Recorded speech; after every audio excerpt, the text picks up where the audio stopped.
नमस्कार मित्रांनो, mechanical मेजरमेंटच्या lecture सिरीजमध्ये तुमचं स्वागत आहे. मित्रांनो, आज आपण शिकणार आहोत एरर आणि एररचे वेगवेगळे टाइप्स हे कोणते असतात. मित्रांनो, एरर म्हणजे काय हे अगोदर आपण या ठिकाणी समजून घेऊया. मित्रांनो, सपोज आपल्याला एखाद्या ऑब्जेक्टचं मेजरमेंट घ्यायचं आहे आणि त्यासाठी आपण कुठल्या तरी इन्स्ट्रुमेंटचा वापर करणार आहोत. मित्रांनो, सपोज आपण इन्स्ट्रुमेंटने घेतलेलं रीडिंग, इन्स्ट्रुमेंटने आपण घेतलेलं किंवा आपल्याला इन्स्ट्रुमेंटकडनं मिळालेलं रीडिंग आणि ह्या ऑब्जेक्टचं ॲक्च्युअल किंवा ज्याला आपण ट्रू रीडिंग जे असेल, ह्या दोघांमध्ये जो डिफरन्स असतो त्या डिफरन्सला म्हणतात एरर. पुन्हा आपण थोडक्यात समजून घेऊया. मित्रांनो बघा, सपोज ह्या ऑब्जेक्टची आपल्याला हाईट मेजर करायची असेल. खरं तर या ऑब्जेक्टची ॲक्च्युअल जी हाईट आहे ती सपोज 80 mm आहे. For example actual height true reading त्याची आहे 80 mm.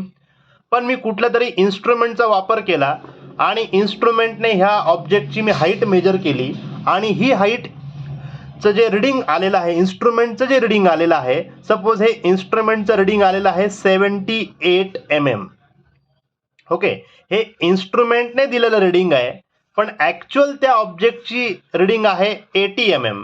तर ह्या दोघांमध्ये काय तयार झालं मित्रांनो? डिफरन्स तयार झाला आणि ह्या डिफरन्सलाच म्हटलं जातं इन्स्ट्रुमेंटमध्ये एरर आहे.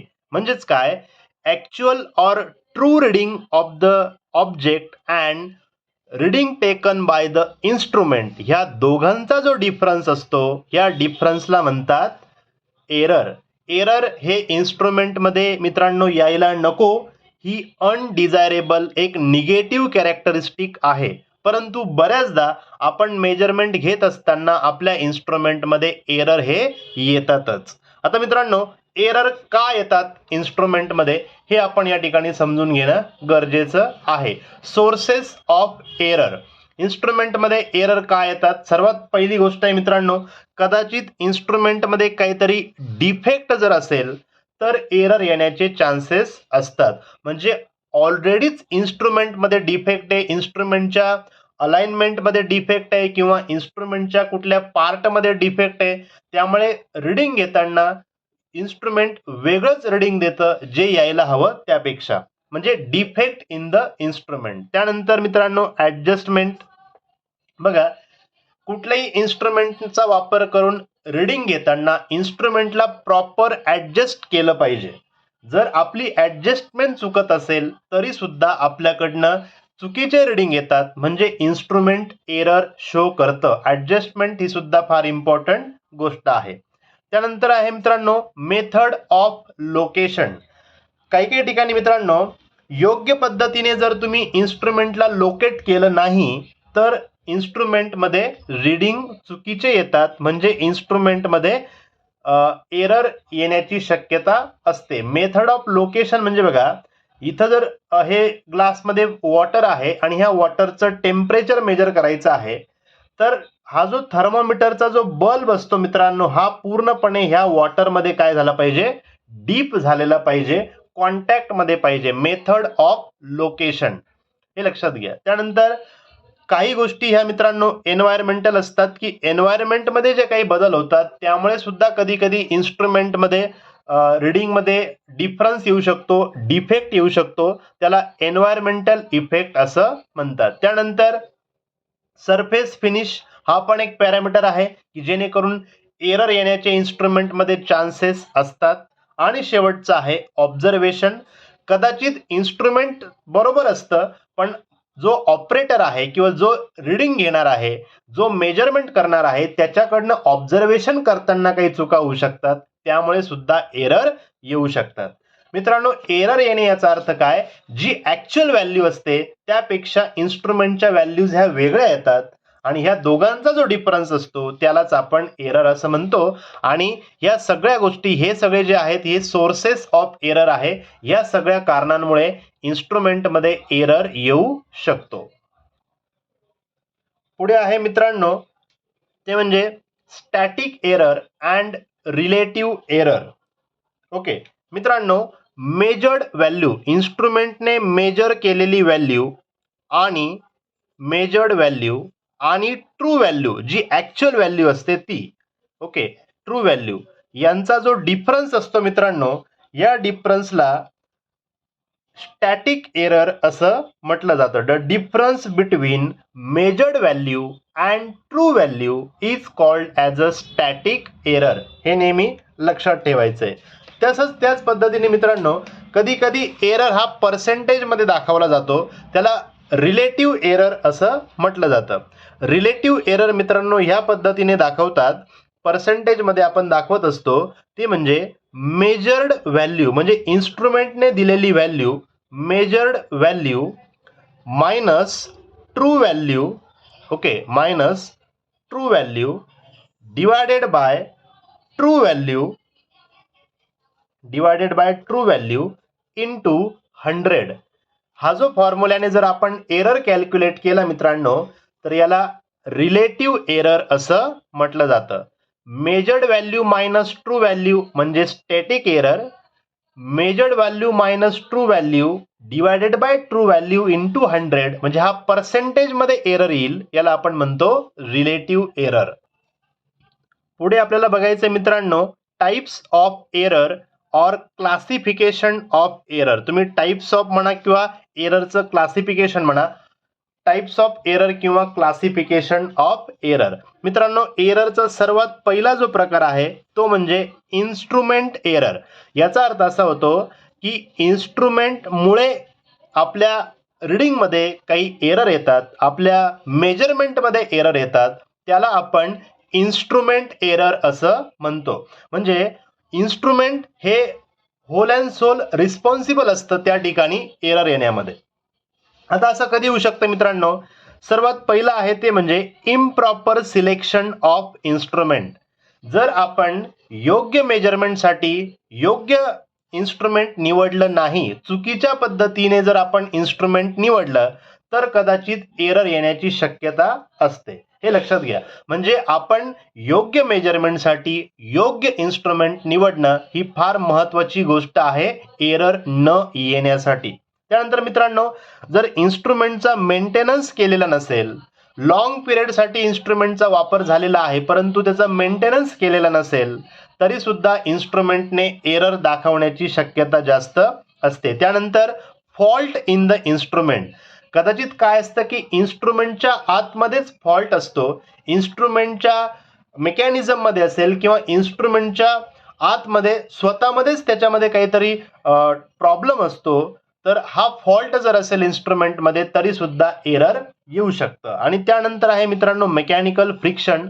कधी कधी विनाकारण मेकॅनिकल फ्रिक्शन क्रिएट होतं आणि त्यामुळे सुद्धा मेजरमेंट घेताना इन्स्ट्रुमेंट आपल्याला रीडिंग चुकीचे देऊ शकतो. यालाच म्हटलं जातं इन्स्ट्रुमेंटमुळे येणारे एरर. आणि हे आहेत त्याचे रिझन्स की चुकीचं इन्स्ट्रुमेंट निवडणे, पुअर मेंटेनन्स असणे, इन्स्ट्रुमेंटमध्ये फॉल्ट असणे किंवा रीडिंग घेताना त्या इन्स्ट्रुमेंटमध्ये मेकॅनिकल फ्रिक्शन क्रिएट होणे. हे लक्षात घ्या मित्रांनो. त्यानंतर आहे मित्रांनो, जर आपलं इन्स्ट्रुमेंट प्रॉपर असेल, इन्स्ट्रुमेंट योग्य असेल, इन्स्ट्रुमेंटमध्ये फॉल्ट नसेल, तरी सुद्धा एरर मेजरमेंटमध्ये येऊ शकतो. का येऊ शकतो? तर त्याचं कारण आहे ते म्हणजे एन्व्हायरमेंटल फॅक्टर्स, ओके, किंवा एन्व्हायरमेंटल एरर्स. मित्रांनो, वेगवेगळे सीझन असतात, प्रत्येक सीझनमध्ये टेम्परेचर वेगळं असतं, प्रत्येक सीझनमध्ये वेगवेगळे प्रकारची ह्युमिडिटी असते, वेगवेगळ्या ठिकाणी वेगवेगळा प्रेशर असतो, वेगवेगळ्या ठिकाणी वेगवेगळं अल्टिट्यूड म्हणजे हाईट असते. तर बऱ्याचदा टेम्परेचर, ह्युमिडिटी, अल्टिट्यूड, प्रेशर या सगळ्या गोष्टी मेजरमेंट करताना काही ठिकाणी एरर क्रिएट करतात. एखाद्या इन्स्ट्रुमेंटचं हाय टेम्परेचरला म्हणजे समर सीझनमधलं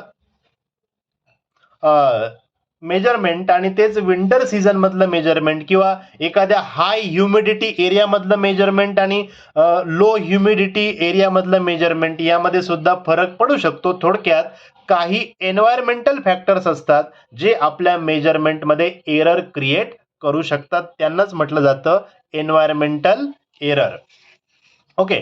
त्यानंतर आहे मित्रांनो, जर आपल्याकडे इन्स्ट्रुमेंट प्रॉपर असेल, एन्व्हायरमेंटल कंडिशन ओके असेल, तरी सुद्धा आपल्या मेजरमेंटमध्ये एरर येऊ शकतात आणि त्याचं पुढचं जे रिझन आहे ते म्हणजे ऑब्झर्वेशन एरर. ऑब्झर्वेशन एररचा अर्थ असा होतो की इन्स्ट्रुमेंट ओके आहे, एन्व्हायरमेंटल कंडिशन सुद्धा ओके आहे, परंतु जो ऑपरेटर किंवा जो माणूस रिडिंग घेणार आहे किंवा मेजरमेंट घेणार आहे त्याच्याकडनं काहीतरी चुका होतात. त्याच्याकडनं ज्या चुका होतात त्यांनाच म्हटलं जातं ऑब्झर्वेशनल एरर. आणि त्याचं पहिलं रिझन आहे ते म्हणजे पॅरालॅक्स एरर.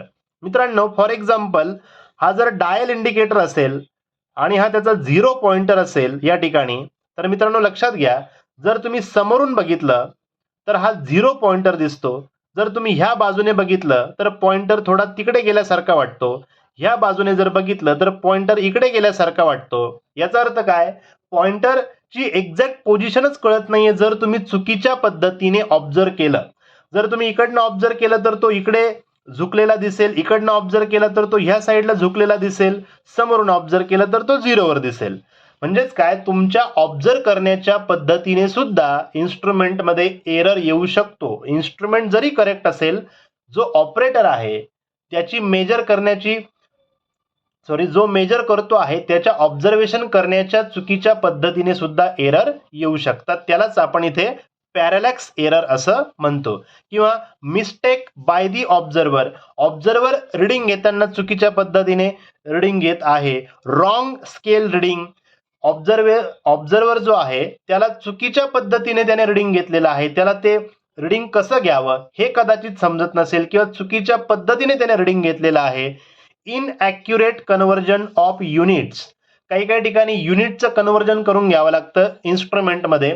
ते जर इनॲक्युरेट पद्धतीने ऑब्झर्वरने किंवा ऑपरेटरने केलं असेल तर ह्या सगळ्या गोष्टींमुळे सुद्धा आपल्या मेजरमेंटमध्ये एरर येऊ शकतात आणि यालाच आपण ऑब्झर्वेशनल एरर म्हणतो. म्हणजे ऑब्झर्वेशनल एरर हा जो आपला ऑपरेटर आहे हे याच्या चुकांमुळे ते एरर येतात, त्यांना आपण ऑब्झर्वेशनल एरर असं म्हणतो. त्यानंतर मित्रांनो पुढे आहे तो म्हणजे ऑपरेशनल एरर. ऑपरेशनल एररचा असा अर्थ होतो की ऑपरेट करताना, एखादं इन्स्ट्रुमेंट ऑपरेट करताना जर चुकीच्या पद्धतीने जर तुम्ही ते ऑपरेट केलं तरी सुद्धा मेजरमेंटमध्ये एरर येऊ शकतो. पुअर ऑपरेशन म्हणजे काय? फॉर एक्झाम्पल जसं आता आपण बघितलं की थर्मोमीटर आहे. थर्मोमीटरने जर तुम्हाला रिडिंग घ्यायचं असेल मित्रांनो, तर थर्मोमीटरचा जो बल्ब असतो तो त्या वॉटरमध्ये, जर वॉटरचं टेम्परेचर घ्यायचं असेल तर त्या वॉटरमध्ये व्यवस्थित तो बुडालेला पाहिजे. जर तो अर्धा पाण्यात बुडालेला असेल, अर्धा जर बाहेर असेल तर प्रॉपर रिडिंग येणार नाही, एरर येईल. थोडक्यात तो ऑपरेटर कशा पद्धतीने ऑपरेशन करतोय यावरनं एरर येतात. त्यालाच ऑपरेशनल एरर असं म्हटलं जातं. त्यानंतर आहे मित्रांनो शेवटी रॅन्डम किंवा रेसिड्युअल एरर. मित्रांनो, एखादं इन्स्ट्रुमेंट वापरण्याची ऑपरेटरची पद्धत कशी आहे त्यानुसार सुद्धा इन्स्ट्रुमेंटमध्ये एरर येण्याची शक्यता असते. Act of measurement. Act of measurement म्हणजे एक्झॅक्टली माणूस कसा, म्हणजे ऑपरेटर कशा पद्धतीने ऍक्ट करतोय, तो कशा पद्धतीने रिडिंग घेतोय हे इथं फार महत्वाचं असतं. For example tachometer. मित्रांनो, टॅकोमीटर हे स्पीड मेजरमेंटसाठी वापरलं जातं आणि जर ते कॉन्टॅक्ट टाईप टॅकोमीटर असेल, हे लक्षात घ्या, कॉन्टॅक्ट टाईप. तर इथं थोडक्यात सांगायचं म्हणजे कॉन्टॅक्ट टाईप टॅकोमीटर आपल्याला ज्या शाफ्टचा स्पीड मेजर करायचा आहे त्या शाफ्ट सोबत कनेक्ट करावं लागतं. फॉर एक्झाम्पल हा टॅकोमीटर आहे आणि हा शाफ्ट आहे, तर काय करावं लागतं की हा जो टॅकोमीटर आहे हा या शाफ्टला कनेक्ट करावा लागतो. आता शाफ्टला कनेक्ट केल्यानंतर एखादा ऑपरेटर ह्या टॅकोमीटरवरती किती फोर्स लावतो यावरनं सुद्धा रिडिंगमध्ये थोडंसं व्हॅरिएशन येऊ शकतं. एक नॉर्मल फोर्स आपल्याला अप्लाय करावा लागतो, परंतु जर त्याने खूप फोर्सफुली जर ते टॅकोमीटर त्या शाफ्टवरती धरलं किंवा अटॅच केलं किंवा एकदम फ्री शाफ्टवरती अटॅच केलं तरी सुद्धा रिडिंगमध्ये फरक पडतात. म्हणजे ऍक्ट ऑफ मेजरमेंट, कशा पद्धतीने तुम्ही ऍक्टिंग करताय, कशा पद्धतीने तुम्ही काम करताय यावरनं सुद्धा एरर इन्स्ट्रुमेंटमध्ये येऊ शकतात. मित्रांनो, या पद्धतीने या ठिकाणी आपण एररचे प्रकार आणि एरर का येतात, तसेच टाइप्स ऑफ एरर, या व्हिडिओमध्ये आपण बघितले. पुढच्या व्हिडिओमध्ये मित्रांनो आपण पुढचा टॉपिक घेणार आहोत. तोपर्यंत थँक्यू, धन्यवाद.